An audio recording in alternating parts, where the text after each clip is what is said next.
Thank you, everyone. I'm Grant Schonkweiler. I'm going to be your moderator slash timekeeper slash first speaker. I like titles. Before we get started, though, I wanted to introduce you to our talk.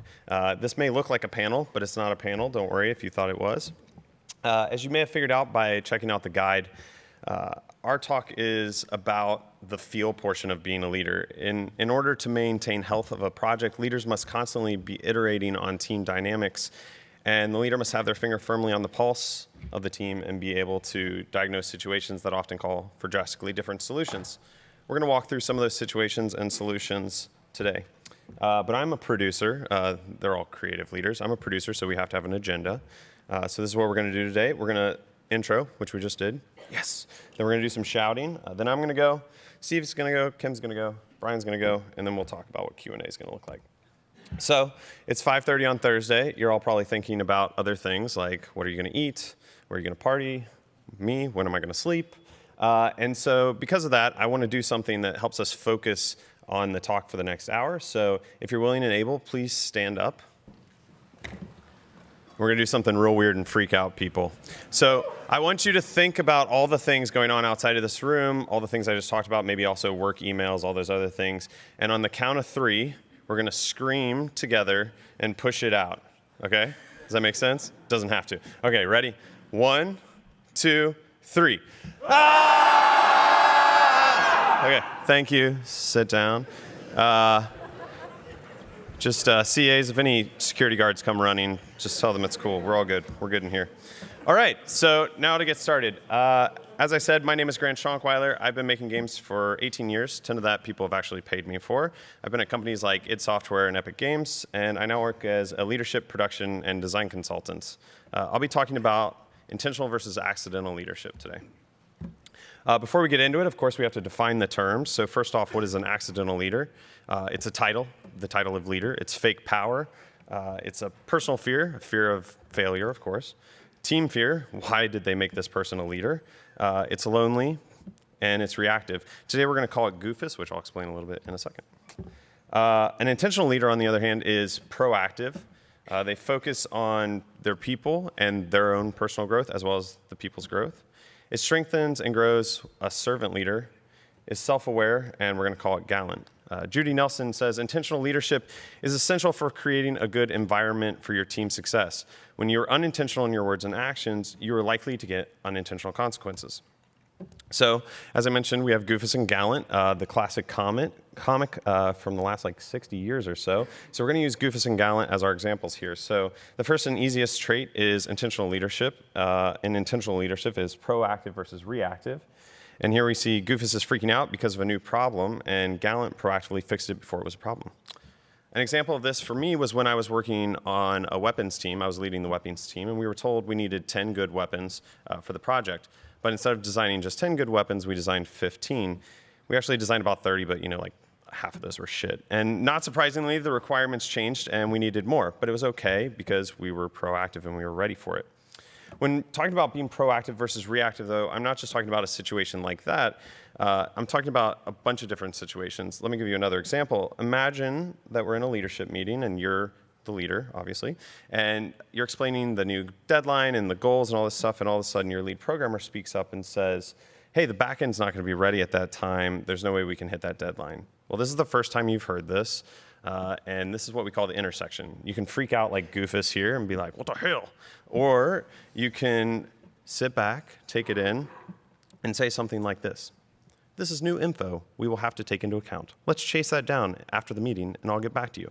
And then move on to the next topic. Probably do it in your own words, not that stilted. But simply think before you speak. Intentional leaders don't say the first thing that comes into their mind. They know true wisdom is shown through a well-thought-out answer, not the first answer. The next one, communicate the mission clearly and often. Goofus is freaking out because Carl doesn't know the mission. Damn it, Carl. And Gallant is making sure everyone on the team knows the mission by taking them for a picnic, apparently. Good job, Gallant. Depending on where you are in leadership, you need to communicate either the studio mission or the game vision regularly. If you're in studio leadership, it's important to remind your team every company meeting what the mission of your studio is. It's worth repeating at those company meetings and as often as you can. I like putting things on the walls like, this is our mission. Remind the team why they work with you and why they are there every day. If you're leading a game team, it's important that everyone on the team knows the vision of the project. If you were able to watch this talk that we did in 2017, Chuck and Oksana both had amazing examples for how to do this. One of the awesome ones that Chuck had was to create a propaganda poster for your game and put them all over the game area. Another classic one is the back of the game box. So make the back of the game box with your pillars and the vision of the game and put those on everybody's desk. The next one is they work with you, not for you. Goofus is demanding of his coworkers and treats them like servants. Gallant rewards them and works with everybody because he's awesome. You might think this is obvious, one, but it is because of what happens to Goofus here when he's made a leader for the first time. A lot of people, when they're first made a leader, think that now they have some sort of power, that they're in control, and that can't be further from the truth. It's now that you are servant the most and you're serving your team. You may be setting the vision and goals, but it is your responsibility to work with your team to get there. You should treat everyone with the same level of respect, from the janitor to the VP. They're all looking at you to see how to act, as well as how to be a team player. One thing I always tell producers when they join the team is, congratulations, you're now the lowest of the low. You answer to everybody from QA to CEO. You're there to make them happy and enable them to do great things. When I first was made a lead, I wasn't given any authority at all. They just were like, you're a lead. And I was like, what does that mean? And they're like, it's just a title change. So I had no authority, but I had a lot of responsibility to do things. And instead of telling people what to do, what I did was I would often work with them and have somebody else champion my idea. So I'd be like, Kim, go tell the team this is a cool idea. And they'd be like, wow, Kim, that's super cool. And I'd be like, good job, Kim. But really, it was me. So that's a good way to do that. Let's call that a life hack. Here we have give constructive and useful feedback. Goofus is frustrated that people won't, learn from him, and Gallant is handing out orange slices because that's what you do when people are good. So this is a big one, and I could easily give a whole talk on this. A lot of people have given talks on this before, but I won't because they're also up here to talk, and that'd be really unfair. So giving constructive feedback is really important. It may, in fact, be the single most important thing that you can do. Brene Brown observes that the lack of meaningful feedback is the #1 reason cited by talented people for leaving an organization. And Winston Churchill, the savior of Western civilization, said, criticism may not be agreeable, but it is necessary. It fulfills the same function as pain in the human body. It calls attention to an unhealthy state of things. I thought about trying to do an accent there, but I didn't want to offend anybody, sorry. With that in mind, though, make sure that when you give some feedback or criticism that you leave them knowing they can grow and not just with a pain in their heart of wow, I suck. A few ways to give good feedback are make sure you talk with them about how to correct poor behavior, be honest and direct, and let them think about the feedback for a little bit before asking you questions and working together to define direction. One way that feedback will be more valued is if you're constantly giving positive feedback when people are doing a good thing. Show appreciation, take people to lunch, say good job, that's a hard one. Say thank you, and write notes of gratitude. I did this for a while where I would write notes of gratitude and hand them out to people, and I started to see that people would put them up in their desk, which is crazy because I literally have the worst handwriting on earth. Here's some good resources for this. It's really cool because Brian's right here and his face is there too, so if you can't see what he looks like, that's not what he looks like right now. So he did an awesome talk in GDC 2012 called Concrete Practices to be a Better Leader, and then the Douglas Stone and Sheila Heen books are a must-read for any leader. The next one, stretch your comfort zone. Here Goofus says he doesn't like crusts, and Gallant likes crunchy crust. Sometimes I edited the text, sometimes I didn't. You figure out when I did which. Chris Hogan sums this one up perfectly. 7 simple words can undermine your leadership. We've never done it that way before. So what? Great leaders chase new ideas. You won't make progress if you don't keep moving forward. Challenge yourself to take the next step, even if it's uncomfortable. As a leader, you're responsible for driving the team forward and not allowing stagnation. You can either keep following others or blaze your own path to success. Intentional leaders are willing to try new things and take risks both for the company and personally. Own your mistakes. Goofus gets caught in the mistake and flees by slamming down the phone, and Gallant owns up to it by finding a payphone. Good job, Gallant. Being a leader is easier when things are going smoothly, obviously. But what about when you make a mistake? Because you're probably going to make a mistake. If you're not, you're Jesus, and that's really cool. The best thing to do is to quickly own up to your mistake and authentically apologize and explain what you have learned, and how you will correct it. You will find that people will have more respect for you when you admit you made a mistake. But what if there's an organizational mistake? What if you put somebody in charge and their failure comes out? Well, you're still the leader, so you still need to own up to it. Regardless of who made the mistake, own it, develop next steps, and make sure everyone knows what to do. One of the most famous examples that I know of this was President Kennedy after the Bay of Pigs invasion. On April 21st, 1961, he took responsibility for the failure of the invasion. He said, "There's an old saying that victory has 100 fathers and defeat is an orphan. Further statements and detailed discussions are not to conceal responsibility because I am the responsible officer of the government." After the speech, President Kennedy's approval ratings soared to the highest that they would ever be. Admitting a mistake builds trust. Be aware of your impact. Goofus and his playmates are making a lot of noise while Mother's trying to nap. Gallant's like, maybe we shouldn't make noise because Mom will get real mad.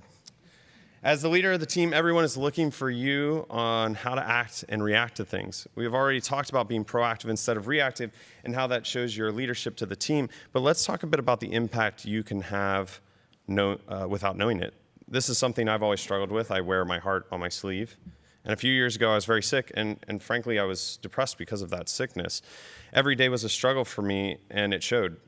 I tried being upbeat and positive at work, and thought I was doing a good job. Then on one day, I was feeling especially bad, and people kept coming up and saying, "Hey, how you doing? Good day." And I'd be like, "I'm alive." And I thought that was great. I thought people were doing okay. And finally, my boss pulled me aside and was like, are you okay? Are you mad? The team is worried. I explained what was going on, and my boss, of course, understood. But what I hadn't put together was that my bad day had lined up with some news that was also hard for the team to swallow that we had delivered that day. They weren't bringing me up to my boss, but the changes. I had unintentionally set the mood of anger, frustration, and tiredness. Now that I was aware of my impact, I had to correct it by going to my team and talking to them about my illness. I also started to focus on how I carried myself in the halls, and you know what? It helped my health improve as well. Remember, your team members get their emotional and working clues off of you. If you are always frustrated, then they will be as well. If you are confident, they will be confident. If you want people to focus on work-life balance, then you need to focus on work-life balance by leaving work on time each day. Focus on what matters most. Goofus is focused on the little things and doesn't delegate, so he has to work on the bus. Gallant gets to hang out with friends because he knows how to delegate. Intentional leaders focus on what they can provide the most value and not doing all the little things. We all know someone that we've worked with like this, right, that doesn't delegate, and how frustrating that is. Don't be that leader. But why do people act like this? Well, the single biggest reason is they don't trust anyone else. They don't trust each other. There are a lot of issues here, but the first thing you need to do is build that trust relationship. Feel free to chat with me after. This is my favorite topic, but there's not enough time for me to get into it. But the first thing you can do is start by delegating small things and giving people little wins. Another thing I don't have a lot of time to talk about, but if you want to talk about how to prioritize and figure out those things, I really like it. It's like 80-20 principle, decision matrix. There's a whole bunch of cool things there that we can do. So this is it for me. I wanted to close with this quote from Chris Hogan. Leadership doesn't just happen with the snap of your fingers. It happens every day when you take intentional steps that push you and your team to the next level.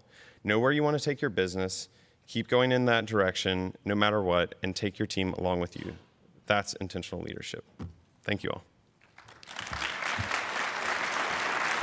Steve? Hey, nerds.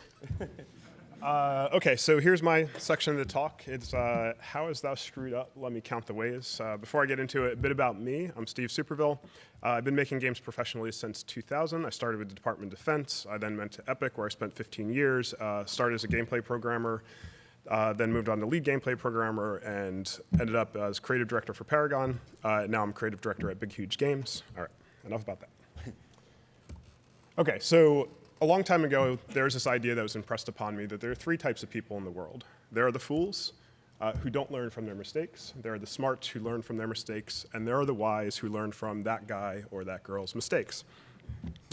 As a leader, we need to be wise. And in order to do this, we either need to be present and witness a bunch of mistakes, or you need people like us to stand up here and admit our mistakes so that you can learn from our missteps. So I'm going to share some of my leadership blunders and how I've learned and grown from them. I hope you find it useful. All right, so let's get started. Something I had to unlearn was a pervasive attitude that's present in a lot of company cultures. It's the idea that respect is earned, not given. It's an attitude of prove yourself, and after you impress me, then I'll spend time and energy helping you succeed. This attitude has an issue because it creates a double tax.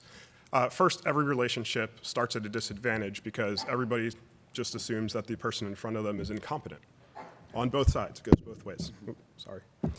And because it imposes a startup time anytime somebody new joins a team or the project direction shifts, everyone on the team, old and new, has to spend time and energy trying to gain or regain respect rather than driving forward. So I now recognize and operate under the idea that trust is earned, respect is granted. We all know that trust is an accelerator. It makes it easier for us to wholly engage with others and our work. And also, we just don't trust people that we know don't respect us. I'm going to repeat that one more time. We don't trust people we know don't respect us. More simply put, no respect equals no trust. And therefore, if we want people to trust us, we have to grant them respect. So I think of granting respect as this. You need to know what people value, and then show that you value those values with the words that you use. So here's a, air quotes, great example of where I failed to do this.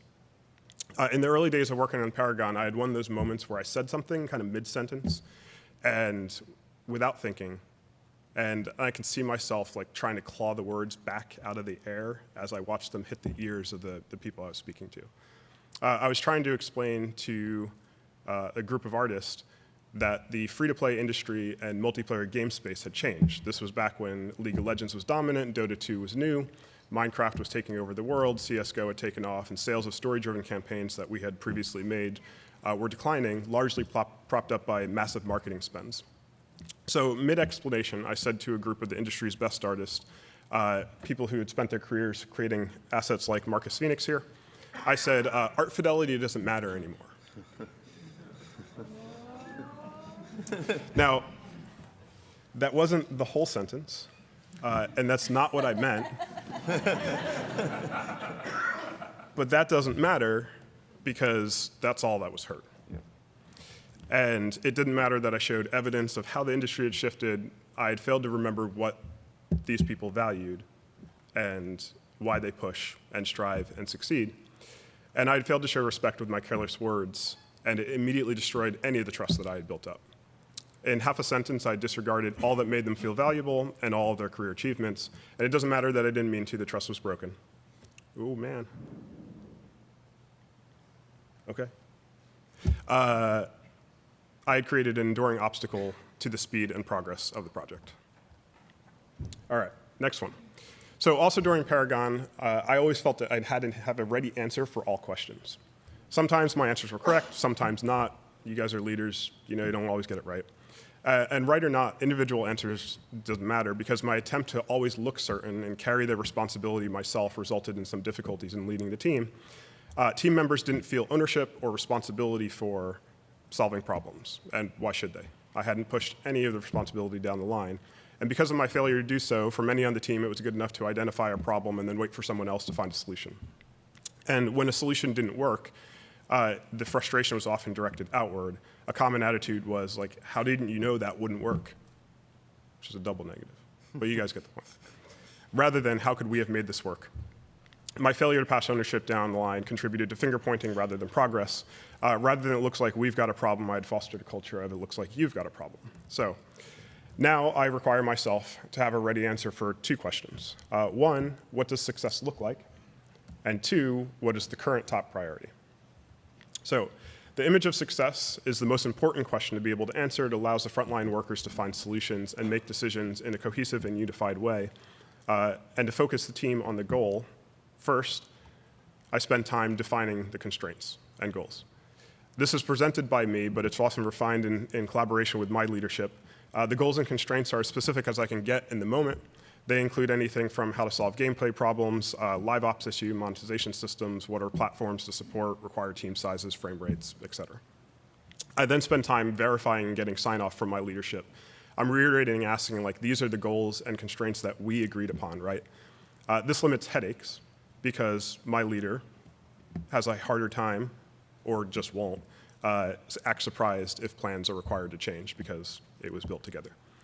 I then spend a lot of time and energy explaining goals and constraints to the team. I want to ensure that they understand what success looks like and why these are the current goals and constraints. And then I push ownership down to the team. With the understanding of goals and constraints, I'm asking them for a plan. How can we get this done? We review their plan. Do we see any holes? Is the plan simple and doable?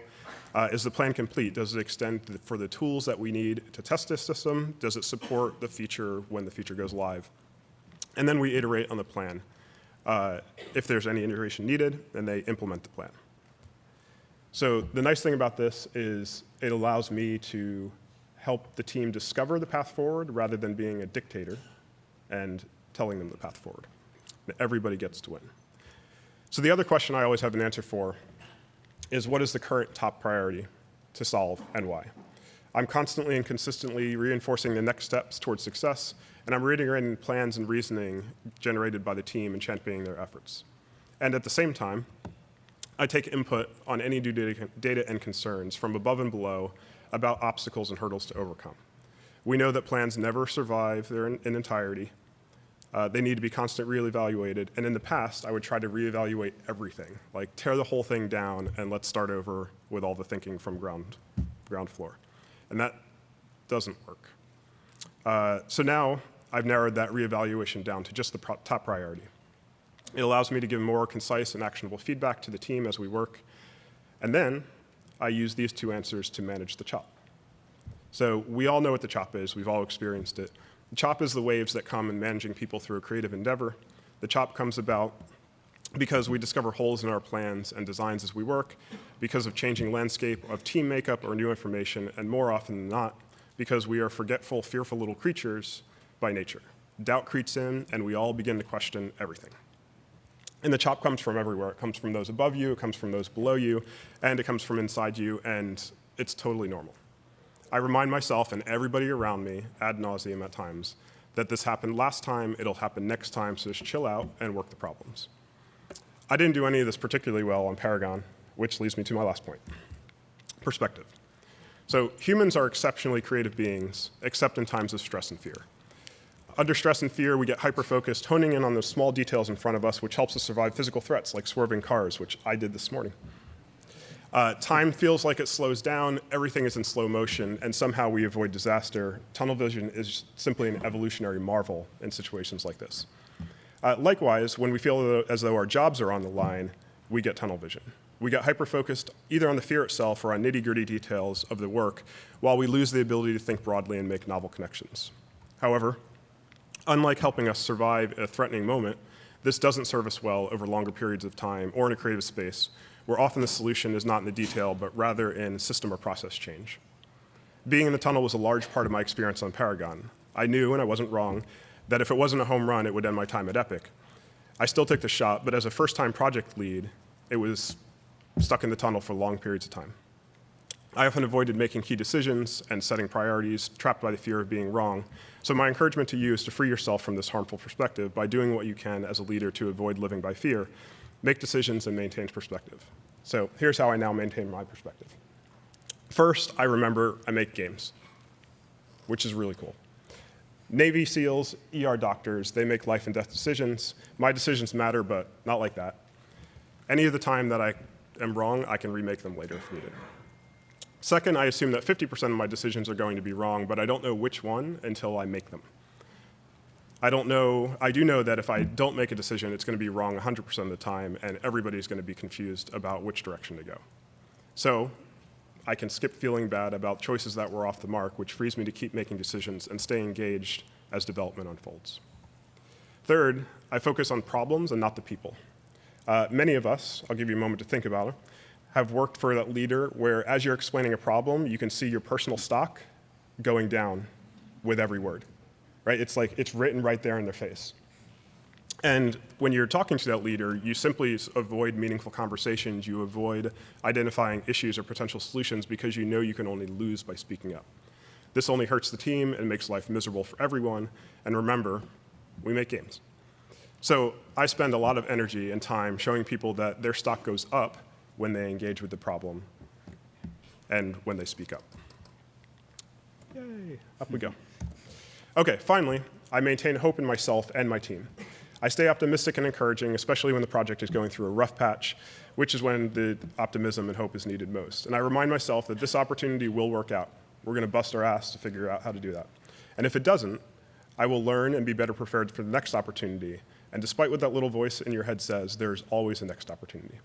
So in closing, keep your perspective, and you'll be there to lead the team when the teams need you most. Thank you. Rebellions are built on hope. All right, thank you, Steve. Kim, you're up next.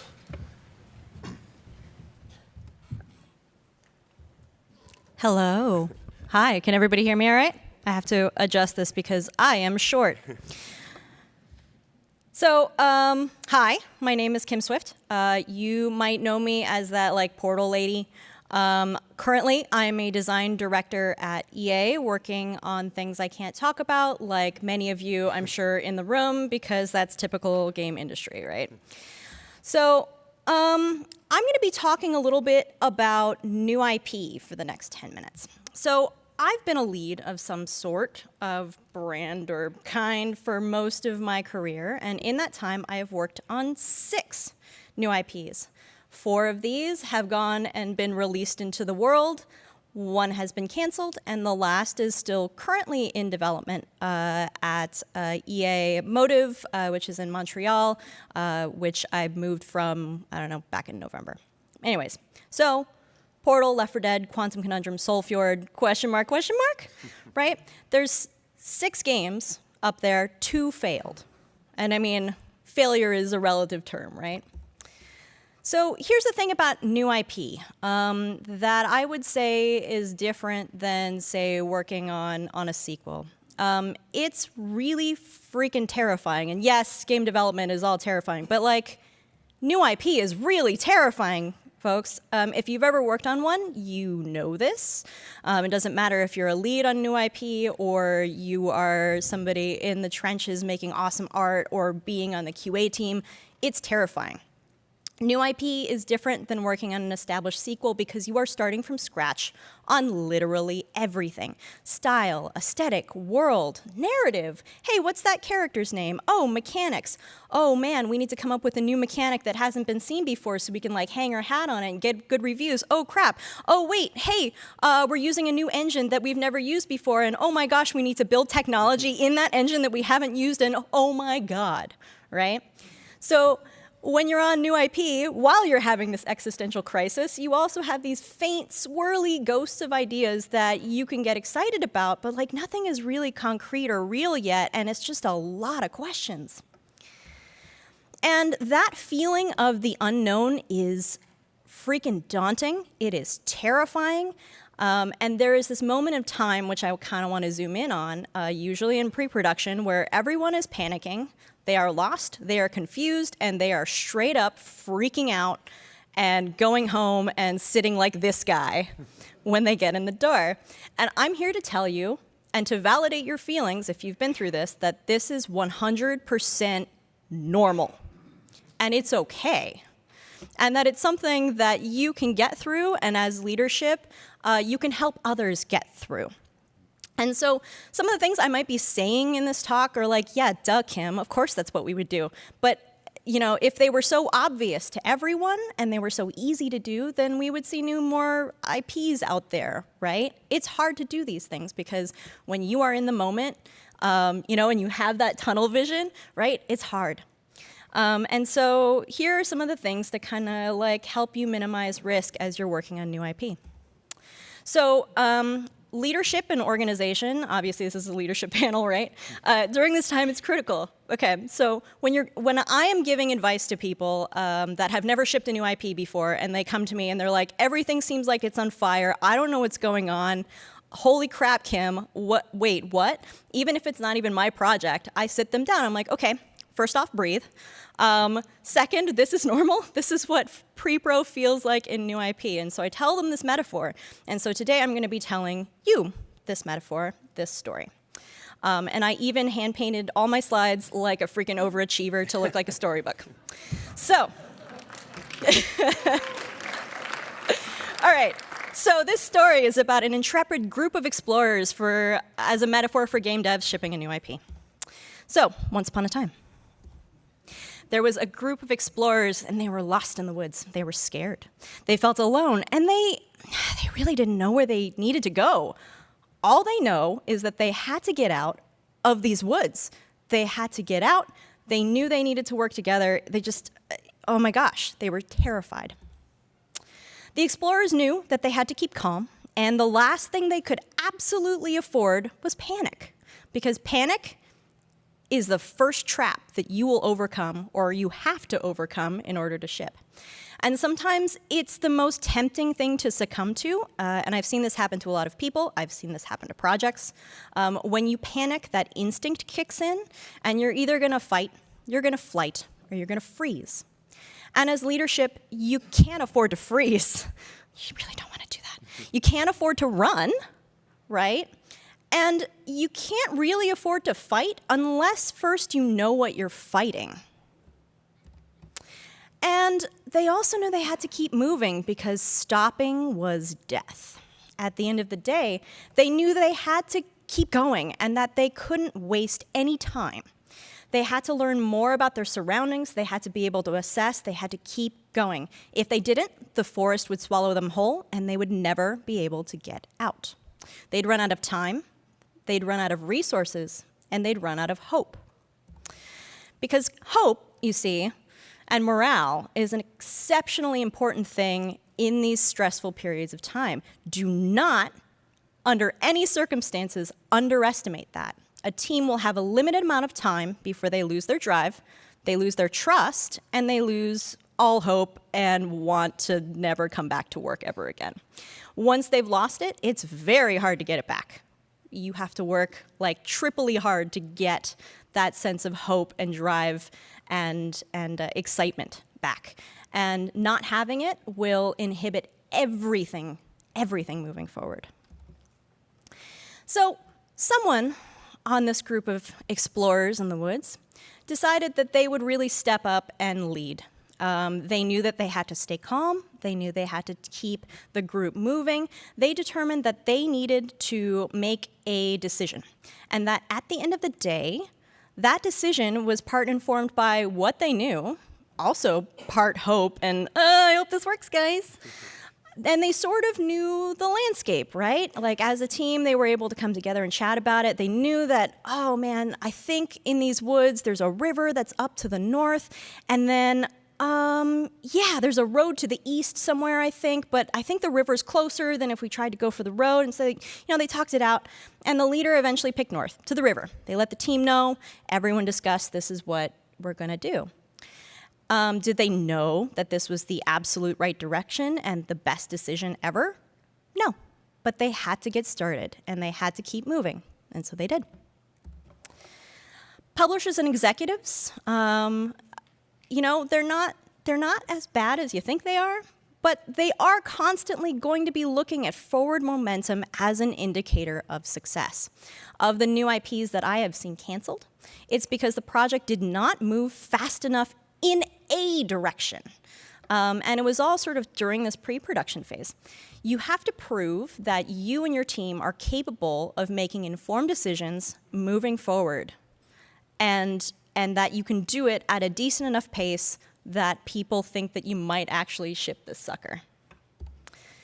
And as the team was going through the woods, traveling for a while, they realized that they were hungry and they were thirsty. And that they needed to sleep too sometimes, but they had to keep moving. They knew that, right? And so the team's lead was really busy. He was focused on navigating the team forward. He was checking that compass. He was looking at moss on trees and stars and yes, north, we're going north, right? He couldn't really focus on feeding the team or giving them water, right? And so as a good team lead, they delegated. So they looked across the team, gave important jobs to people to help the team move forward, get things distributed. We can all work together to keep going. And so they had one person in charge of food, food, they had someone help set up camp at night, build fires, so on and so forth. And they would form these teams to do these tasks. Each smaller group within the team supported the greater whole, and they had to coordinate together because, again, they had to keep moving forward. I've seen projects that have stalled in development, both new IP and not, that have turned around just from good delegation alone. It's tempting as leaders to try to take all of the responsibility on yourselves, but we're doing a disservice to the team by doing so. Empowering those around you to make smart decisions, again, keep moving forward, will help everyone go at a much faster pace. And you won't have to do literally all of the things, right? If you can't trust your teammates, then you need to actually question yourself, are you on the right team?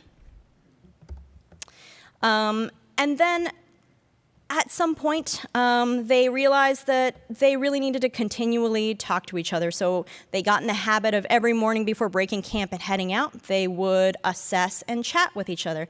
Are they going in the right direction? Do we have enough food? How is everyone's health? Does somebody need to get bandaged because they stepped on a rock? They were brutally honest to one another, and they did not hide any information because they knew that hiding information can hurt people. Who would lie in that situation about not having enough food or not having enough water? If there isn't enough, it means that more people need to step up and help to collect those resources, right? And so in the case of shipping a game, I mean, you're hurting people by obfuscating information. You can't respond to problems as leadership or as a member of the team if you don't know what the problems are. And then as they keep moving, they realize that there's all of these obstacles that they have to keep tackling as they come. They will come up in the forest like wolves and storms, aka competitive products, scary production timelines, etc. The team will be terrified, and it's totally okay to be scared. It's okay to validate those feelings of fear. They have a right to be scared, right? But at the end of the day, if the team is honest and they communicate with each other, and then at this point, we can go into fight mode, right, and fight together, then it might be okay. And even after all the obstacles, did I mention the team had to keep moving? They checked in on the direction that they were heading. They believed so much in the vector they were on. They helped each other. They pulled one each other up. They refused to get mired down and completely stop because, again, that is death. And then finally, the team emerged from the woods, phew, and they had reached the river, except the river was on the other side of a cliff. And so the team had to readjust, right? So they looked at where they were at, they picked a new direction, but here's the thing, even though they maybe didn't go the exact right direction the first time, they had visibility now. They could see where they needed to be, right? And so knowing and coming out with something of value in spite of failure is still a success. They understood their situation, they had tried things, and they had fought together. And sometimes the directions that we have originally chosen, they're not right, and that's okay. With iteration and trial and error, hopefully we will learn. And with publishers and executives at our door like wolves, the keepers of the money, at the end of the day, if they can also see that you've learned something really important and you can communicate that value, they'll count it as that forward progress. They will cut you some slack and be like, oh, okay, cool. As long as you learn from it and you know exactly where you're going next, fantastic. Because at the end of the day, learning isn't failure if you're smart about it. Do the riskiest things first. Keep all of your known features in parallel. So the things that you know you must have, keep those going at the same time as doing the weird, risky stuff that you're like, I don't know if that's gonna work, right? But at least you have something to fall back on. So eventually, the team was able to make it, and they were able to get out of the woods. They were able to ship their game. And here are the morals that they learned from going through this woods. Don't panic. Panic is a trap. Do not fall in it. Movement. Did I mention that you need to keep moving forward? Because, yeah, it's really important. Don't stop. Communication. Be honest. Be so honest. The good, the bad, the ugly. You need to tell one another so that way you know what to do to respond. Communication, I said that already. Delegation, people need something to feel useful because it actually helps them tamp down that sense of panic. If they feel like they have a purpose and they know where they're going, it helps them maintain that hope and drive. Constant assessment. How are we all doing? Do we know where we're going? How are we going to find out? Ask yourselves the good questions as a team and take care of one another. And finally, keep hope Keep hope alive. Again, it's one of the most important resources that you have in leadership is keeping people excited and hopeful and take care of one another. And so that is the end. That is the fable of the Forest of New IP. I hope you had a good time.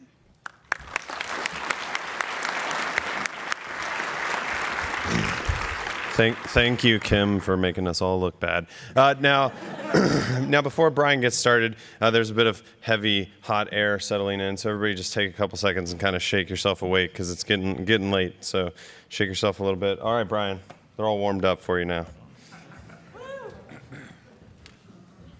And Grant adjusted the microphone for me. How nice. That's so nice of you. Yeah, Sorry, exactly. Hey, my name is Brian Sharp. I've been making games for longer than I care to admit. And I'm going to talk about the goals process that we've been using on the project that I'm currently on. That said, my current project is called Oculus Medium and is a VR sculpting tool and not a game. But I stole this process from Jason Jones, who's the creative director at Bungie, which is the last place I worked. And so I think it addresses problems that all creative projects run into during development. I'm going to start with a little bit of background about Medium. It's about 5 years since we started it, and we shipped it about 2 years ago, so it's been out for 2 years. Lydia Choi and I founded the project. She's the lead designer, and for that first few years, which is the orange part, I was the product manager, or in games industry terminology, the executive producer. So we first started using this goals process that I'm going to talk about in about 2016. And at first, it was primarily a tool that Lydia and I used to kind of clarify the boundaries between our roles. So later that year, our intrepid producers, Matt Hickman and Jessica Zeta, did a lot of heavy lifting to flesh it out into a full-featured kind of spec writing process, which quickly became and remains to this day a fundamental part of how we build the product. When Medium shipped at the end of 2016, my involvement with the project started to taper off because once we had a community of artists using Medium, it really shifted the way we drove the product requirements, which I think anyone who's run a live product knows. So Kelly Townley, who spearheaded the work initially by running our adoption and community efforts, then formally took over as Medium's product manager and executive producer. So she's the blue part of that project and is running the project today. So to be clear, I am telling you about a process that I no longer run. I stepped back a few years ago, and those folks are driving the product now. But the goals process remains a really fundamental part of how the team works because it really soaked into the culture. So what is this goals process? I will start by describing the problem that it is trying to solve. So you are a creative director for a game, and you have some design leads or teams or whatever reporting up to you. You and one of the teams agree that they're going to go off and build out some big piece of content, something with a lot of creative decisions to be made. They do, and they come back with the work, and you review it, and your reaction is, all of that looks really great, except that one blue thing, that should be red. This is where the problem comes in. The team disagrees. They made it blue for a reason, right? And they feel like you are stepping on their toes and micromanaging. You know that, right? Like you feel bad about it. You don't want to disempower the team. But from your vantage point as the director, it's your job to make sure that the whole game hangs together well. And you know, like in your bones, that that thing needs to be red. So this is a bad problem. You really only have two choices here. If you back down to appease the team and avoid disempowering them, you kind of know that you're compromising the quality of the overall game. But if you insist on the change, even if your team is professionals and they're willing to disagree and commit, they're going to be frustrated. They're going to feel like you made them make their work worse, right? They made it blue for a reason. And in either case, they're not going to understand why you disagreed with them, right? And so there's a misalignment here that you haven't addressed. As a leader, when you get in this situation, it feels like this bad double bind where you just have to make the less damaging of two choices, which really sucks. So this is where this goals process comes in. Concretely, it's pretty straightforward. Before your team goes off and starts working on a big chunk of content, you sit down with them first and establish goals for the work.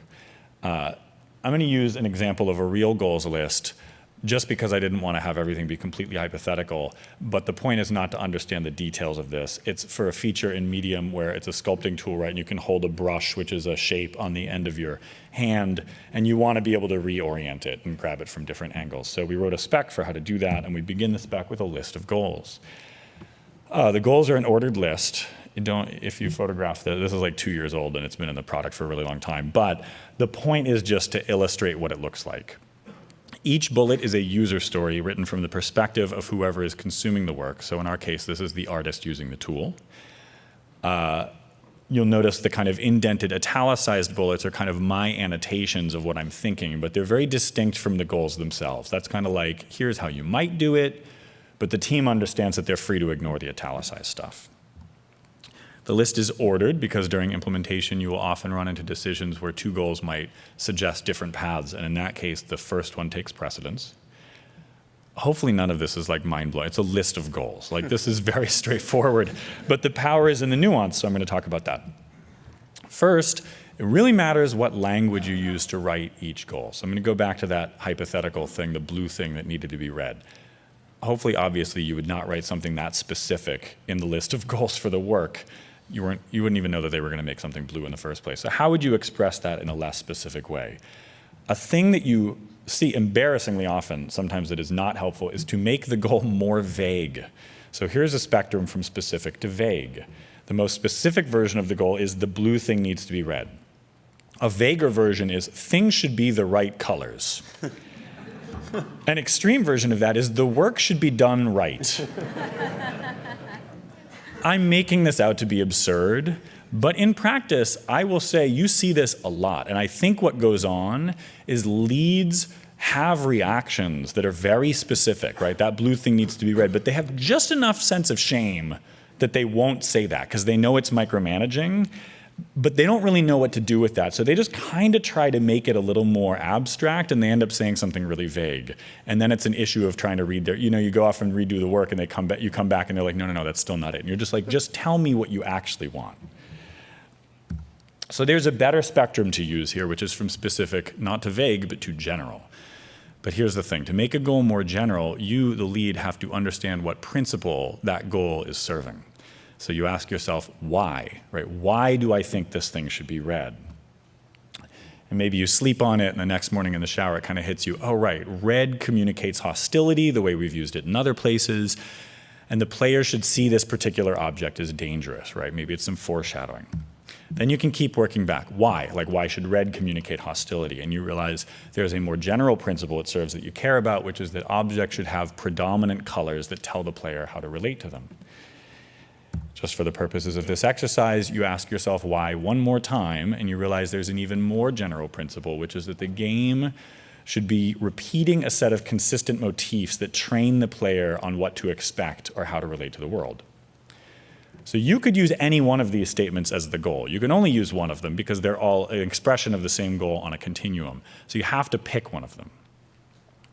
So when I have written lists of goals, I try to use the most general version of each goal that I can, because the more general version you use, the more creative leeway the team has in their exploration. But I always have to stop and ask myself, is this version too general, right? You visualize the set of all results the team could come back with, and if any of those aren't acceptable to you, you have to use a more specific version of the goal.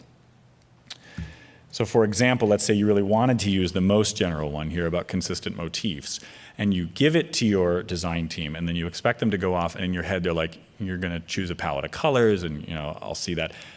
But the goal is more general than that because it doesn't say anything about colors, right? So maybe the team goes off and they decide that they're going to implement the motifs as ambient sounds on all the objects. Right, that might be okay, right? Like, it's up to their creativity, and if that's acceptable to you, that's great. But if it's important to you that they actually be colors, then you have to use one of the more specific goals. So let's say you settle on the second one. You care that the motifs are done visually as colors, but you're happy to let the team choose the actual colors as long as they're consistent and clear and they read well.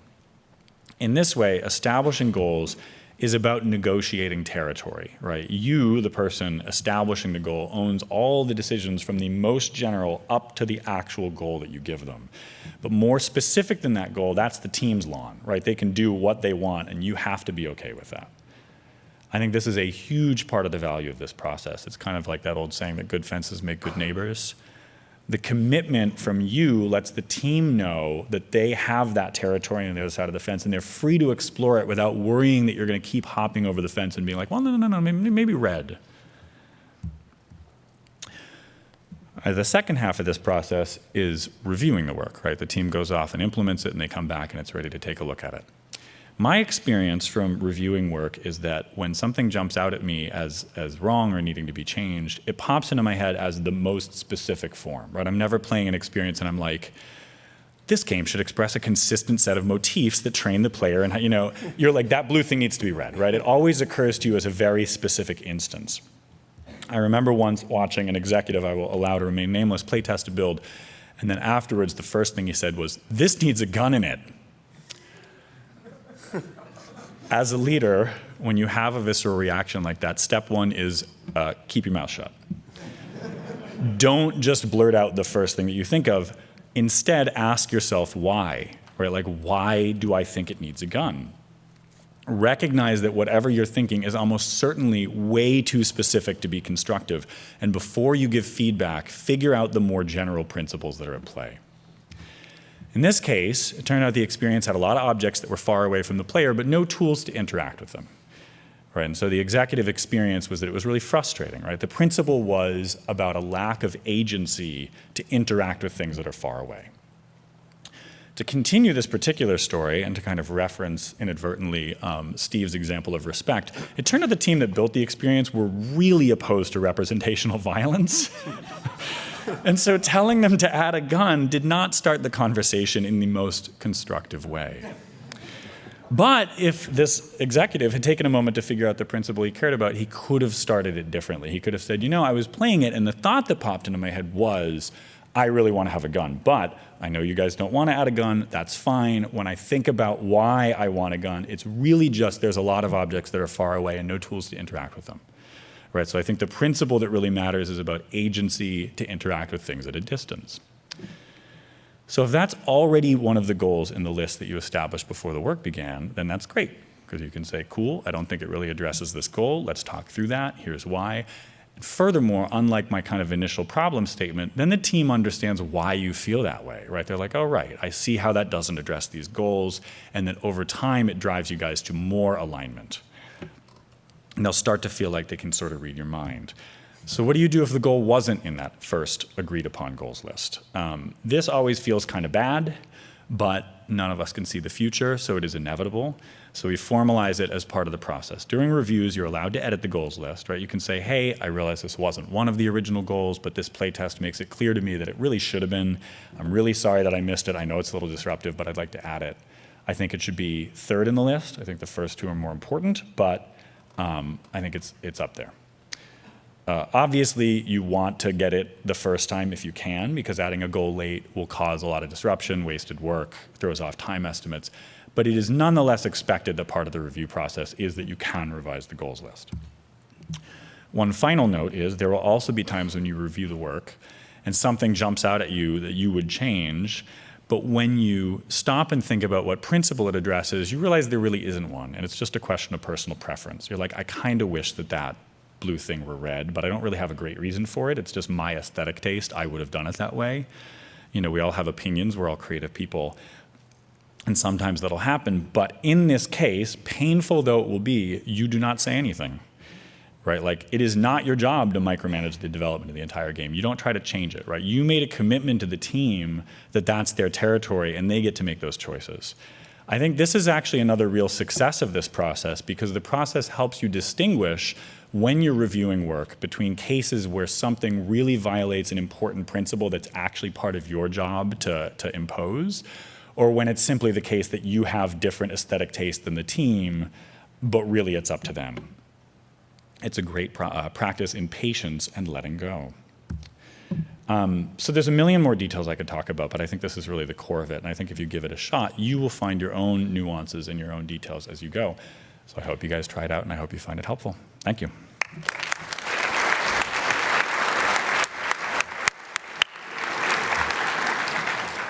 Now that brings us to the end of our talk. I want to remind you to fill out your evals. This is Leadership Working Out the Heart of the Team 2019. If you liked it, if not, it's How to Make God of War 14. Go ahead and fill it out that way. I hope from our talk you have realized that as leaders, we work at the hearts of our teams. If you have any questions, we're going to be up front because it doesn't make sense for four of us to answer different questions on the microphones. I want to thank you all for coming. I want to thank the CAs for helping out, Stephanie, Will, Daniel, and Karina. And I want to thank Greg for running AV for us. And thanks again, and we'll be down front.